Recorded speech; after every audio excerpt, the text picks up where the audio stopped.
Hello and welcome. This is from the CBN. We bring to you weekly reports and expert analysis of the actions, policies, and economic initiatives of the Central Bank of Nigeria, CBN. I am William Dada. The problems we face in this country do have solutions as long as we work objectively to understand them and dispassionately to solve them. Governor of the Central Bank of Nigeria, Mr. Godwin Emefiele, made that statement at the press briefing of the Bankers Committee earlier in the month, where the new RT200FX program, which has a goal of repatriating $200 billion in non-oil exports over the next 3 to 5 years, was announced. The RT200FX program is born out of the need to focus on strategies that can help the country earn more stable and sustainable inflows of foreign exchange. In today's episode, ahead of the Biannual Non-Oil Export Summit coming up in April, we continue our conversations with stakeholders in the export domain. Plus, President Buhari inaugurates CBN Lafia branch. Stay tuned, we'll be right back. The Biannual Non-Oil Export Summit is one of the 5 anchors of the Forex Repatriation RT200FX program that will bring together all key players in the export business value chain to identify and solve problems that have plagued the sector over the years. As we count down to the summit, here's a second in the series of our conversations with stakeholders in the non-oil export domain on the CBN RT200FX program.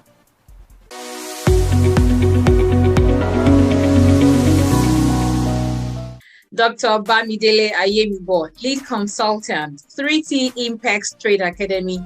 Thank you for joining us on the program today. Thank you for having me.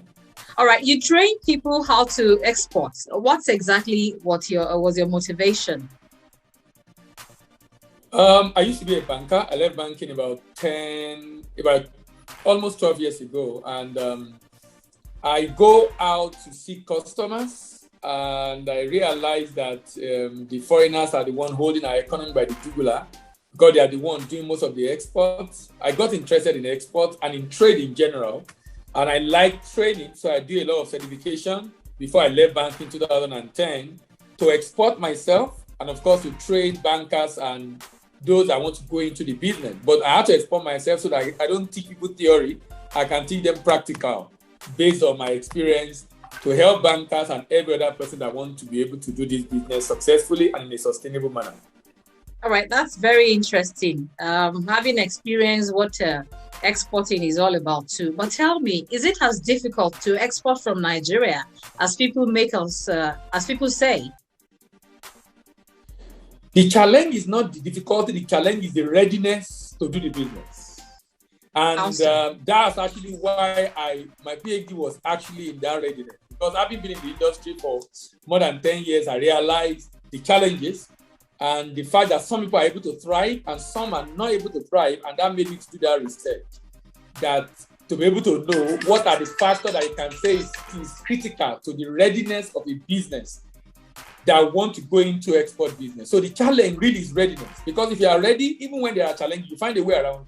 That's what the companies and businesses that have been in the business for long have been able to do. And I think that should be the discussion we should be having. Why we put pressure on government to do what they need to do, but people also need to get the knowledge that will make them to be ready to be able to do the business successfully, but more importantly, sustainably. All right. When you talk about readiness on the part of the exporter, what are the top 3 areas where that is required?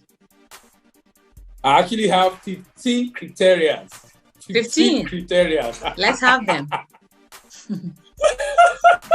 I actually have 15 criteria. So if you talk about only 3, I'm not sure that will be good enough. I will talk about the top 5, but I won't talk about the 15 areas. All right. Now the top 5 are product, pricing, purchasers, paperwork, and payment. Now, that is at the level of just answering your question when you talk about the top, right? Now, okay. But that research revealed 15 areas of criteria for a business to be deemed ready for export.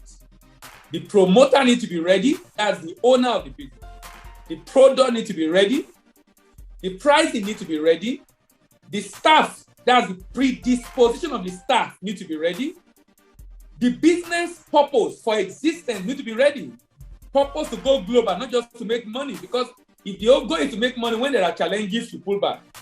Now, the first 5 I mentioned are the company's characteristics. But now, the company's capacity in terms of promotion, capacity in terms of proficiency to manage the business, capacity in terms of production capacity in terms of ability to raise money to fund the business and to pay. That's talking about payment. And in terms of positioning, even in the local market. So if I want to export, I must be positioned to export. That means my product, people locally should be interested and buying already. And then, of course, I'm probably even getting order from abroad already, even when I've not even decided I want to go into export business. Then, in terms of the country you are shipping to, you must be able to know the people. There is this concept of the 16W of the people, that's the consumers. What they buy, where they buy, when they buy, which one they buy, who decide, and why do they buy. Then the paperwork, that's talking about regulations, certifications, and then the potential. Is there a demand for this product in the export market? Then companion. Now, this last companion, which has 2 P's, partnership and purchasers, in my opinion, are the most critical. If you get every other thing right, but you don't have purchaser, it's useless. Even if you have purchaser, you don't have partners at destination to do marketing and follow up for the payment to resolve issues when there are issues, the business will not be sustainable. So what happened is that you see a situation in which I was in Kano yesterday and I was asking one of the NEPC rep there. He said about 500 people register every year in Kano alone. In Nigeria, maybe about 2,000, 3,000 people register for export in Nigeria. Guess how many people export every year? I've been following the data since 2006. No more than 1,000 business. Between 700, 800, 900,000. Sorry, no more than 1,000. Between 700, 800 businesses. No more than 1,000. Export every year. That means some people come in and go out. So the mortality rate is high because of lack of export readiness. All right. I'm already feeling like we're in a lecture room. That is very interesting. It shows you're on top of your game. But tell me now, the CBN RT200FX, the $200 billion in forex repatriation targets through non-oil exports, is a new initiative of the CBN, and it is meant to be a game changer in non-oil exports in Nigeria. What's your view of the program? I've been an advocate of this for many years. I think CBN is going in the right direction. I think this is extremely needed for Nigeria. My prayer and desire is that we implement it correctly and let it there be sincerity of purpose. Sincerely, it will help Nigeria to be able to achieve what CBN wants us to achieve. We need it, and we need it so desperately. So for me, it's a policy in the right direction, even though I wish it was driven by another agency, not CBN. But CBN has the money to support, so CBN is driving it. As long as it's for Nigeria, so be it. You talked about implementation. What exactly do you mean by correct implementation? Now, I wrote an article on this, which you saw already. The first one was on value addition. I think that we should set up processing facilities, not just for a business to own, but a shared processing facility.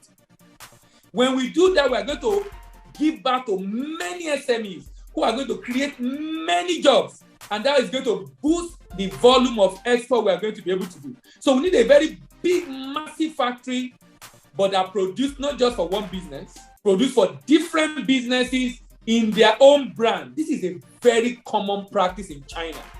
Some of our Nigerian importers, 3 people, 4 people, 5 companies importing the same product, different brand. They are all buying it from the same factory. The factory is just a shared facility. The factory they do what they call white labeling, contract manufacturing.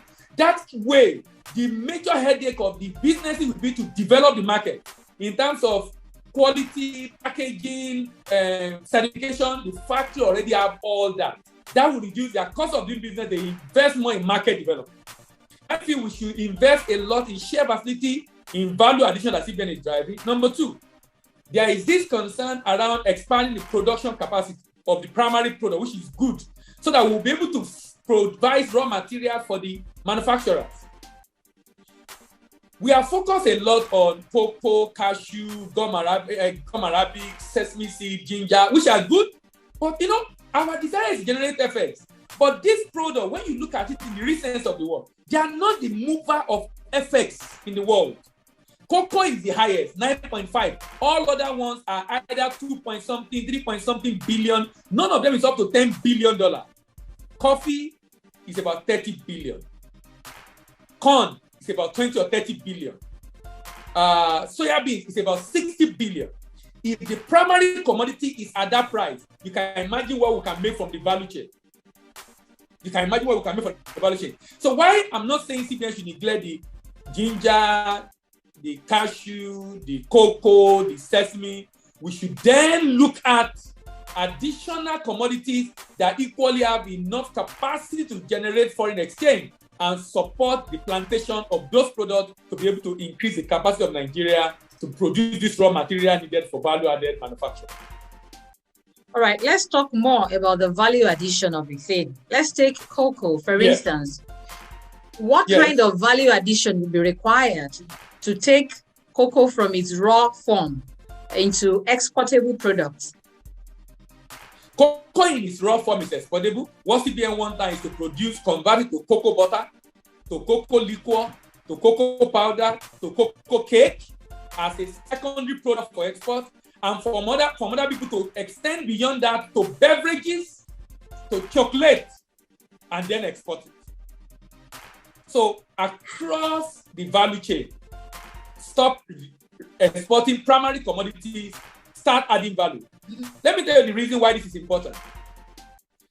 The market size for cocoa is about $9 billion, or let's say $10 billion. The market size for chocolate is $30 billion. So who is making money? The farmers in West Africa who produce 75% of cocoa in the world, or the Netherlands manufacturer of chocolate, the German manufacturer of chocolate, the Switzerland manufacturer of chocolate. Who is making money? We are doing all the work for raw materials, but someone else is making the money. That's why value addition becomes extremely important, because that's where we make money from. And that's what we generate the effort that CBN is looking for. All right. So in what areas then should prospective non-oil exporters, or those who are currently in the field, in what areas do you think they should key into this CBN initiative of RT200FX?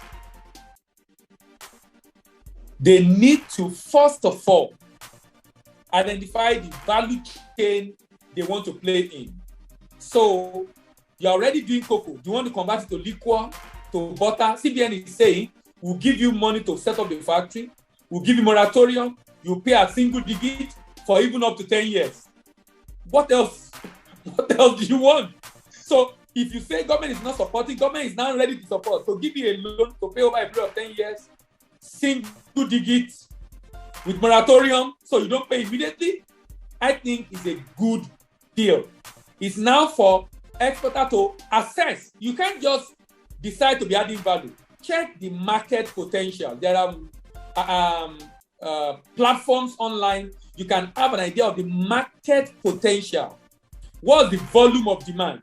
Who are those buying? And like I said when I was talking about the area of export readiness, in the destination you have identified online, do you have partners there? I would strongly recommend, do not export to export destination where you don't have a partner. If you don't have a partner, insist on getting a secure payment method like letter of credit. But if they are giving you another payment method like bill for collection that is not secure, means ensure you have a rep, a partner, so that if anything goes wrong, if the buyer says he's no more interested for whatever reason, if he's not paying on time, there is a rep at the destination that can ensure either transfer the goods to someone else or ensure he enforces the contract and that the payment is made. That is very important. So those are the factors that should guide which of the value chain the exporter need to play in. But it's time for every exporter to wake up and really do something in this direction. Okay, before I let you go, let's talk about the infrastructure required for smooth running of non-oil exports in Nigeria so that the CBN RT200FX program can be achievable? What are the infrastructure required to be put in place for non-oil export? CBN have already added one of them in its RT200. That is the terminals. I feel the terminal should be a one-stop shop for me to be able to relate with all the agencies at that terminal, not moving from one part of Lagos to the other. The terminal should operate 24 hours. A serious nation that wants to go trade cannot be going to sleep for 8 hours. We should operate 24 hours in shift. So that if someone is bringing good from Kano, why should you wait till morning before everything is sorted out? That will even create more job and people can run shift at that terminal. So the terminal should not just, apart from the one-stop shop, that means all the agencies are represented at the terminal. More importantly is to have a one-stop shop. Now, there are infrastructural deficits. Government will not be able to fix all of them at once. The rail is already being done. I know now, rail to port, even though it's not already at the optimum, but people can now ship goods at least close to the port on rail. Now, rail system is extremely important. Why that is ongoing, government should create rebate. If, in the third anchor part of that program, CBN said something. CBN said it will ensure that there is a rebate system to encourage exporter. Now, currently, many exporters are complaining about the fact that the cost of exporting is at parallel market rate, 560, 570. The inflow is coming and CBN want them to sell it at the I&E window rate, 420, 450. That's a challenge. Because of the high cost of doing business created by the infrastructural deficit, the rebate system, among all the plan of CBN, see that rebate system is the most important. Every plan of CBN will be a waste if people will have to do that business at a loss.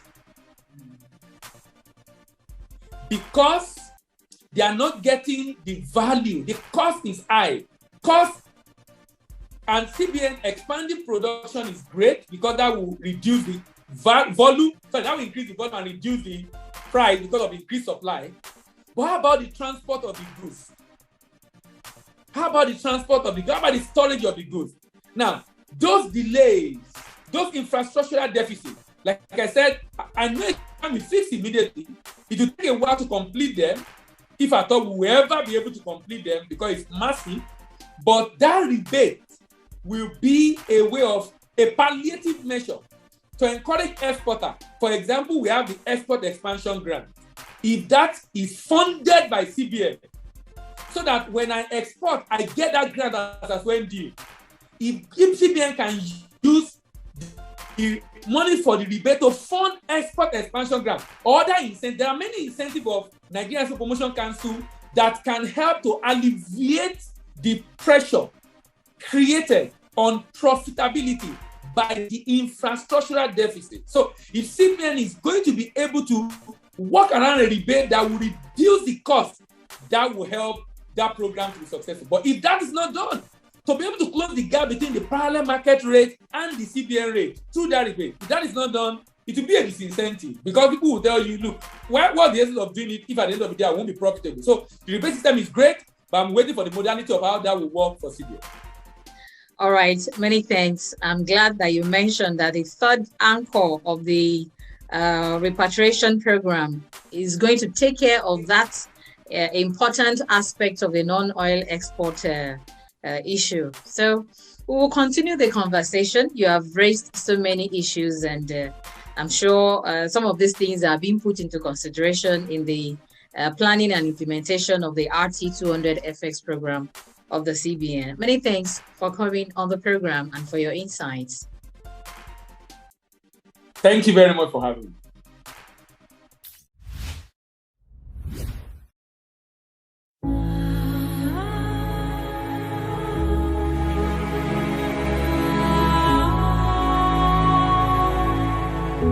Nigeria is a rich nation of green land, rich resources, countless crops and commodities sufficient to feed and provide a means of livelihood for her teeming population.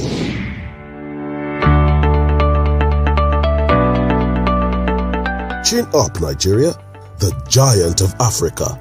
Exciting times are here. We can be self-reliant and grow our economy if we work together to explore our potential.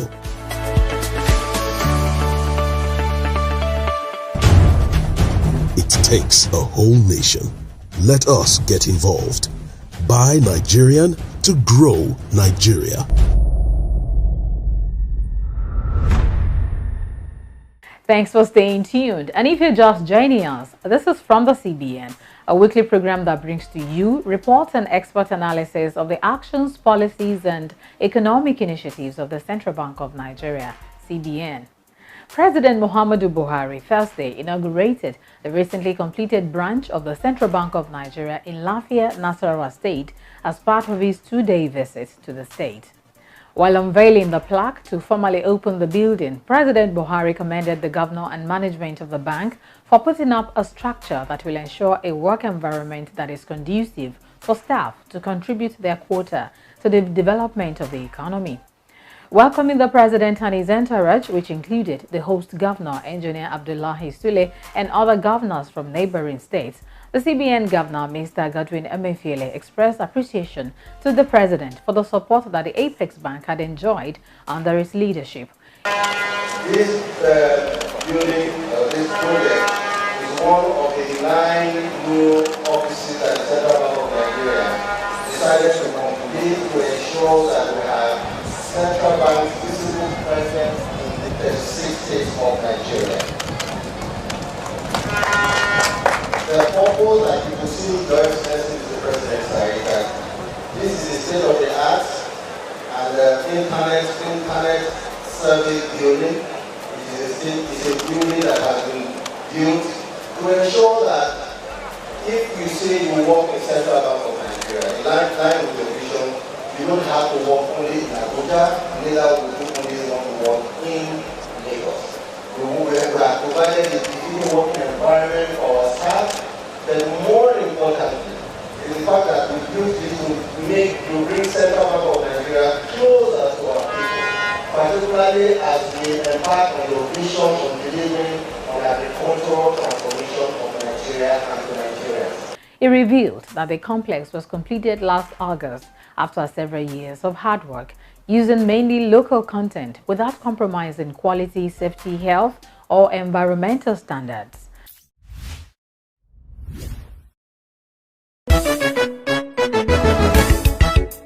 North, South, East or West, male or female, old school or millennial, rural or urban, the Naira is the same, and so is the e-Naira. The e-Naira is a legal tender issued by the Central Bank of Nigeria. So, let's embrace it. The e-Naira will foster financial inclusion, improve access to credit, facilitate cross-border remittances, and it's easier to transfer. E-Naira, same Naira, more possibilities. This message is from the Central Bank of Nigeria, CBN. We have come to the end of the program from the CBN this week. You can report unresolved banking issues to the CBN Consumer Protection Department through the email address cpd@cbn.gov.ng with relevant documents. Call the CBN Contact Center using the phone line +234 700 22 55 226. Local queries may apply. Send your inquiries, comments, and contributions to the email address from the cbn@gmail.com. Follow us on Facebook, YouTube, Instagram, and Twitter for updates and uploaded episodes of the program. We invite you to join us again next time. I am Uli Emisi Dada. Stay safe and bye for now.